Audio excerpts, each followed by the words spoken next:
এটা আমাদের রান্নাঘর। হ্যাঁ, একটু যদি পরিষ্কারভাবে শোনা যায়, শুনুন একটুখানি। আচ্ছা, দেখতেও পাবেন এই যে পাখিরা বেরোলো, ওপরে একটুখানি জায়গা আছে, আপনারা যদি ভালো করে দেখতে পান। হ্যাঁ, দেখতে পাবেন না আশা করি, আর লাইটটা অতটাও নেই যে দেখাতে পারবো। তো ওপরে না কিছু বাচ্চা ডিম দিয়েছে চড়ুই পাখি। আর আপনাদের কাছে ভিডিওটা ছাড়বো এরপরে আমি, যে আমার দুটো বদ্রি পাখি মারা গেছে, দুটো না চারটে বদ্রি পাখি।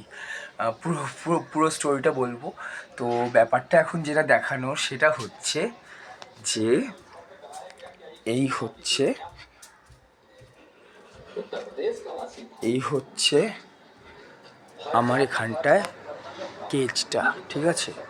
এই কেজটা আমি ফিট করব ওপরে। তো কালকে যদি এখানে চড়ুই পাখি ধরা পড়ে তো আপনাদের দেখাবো।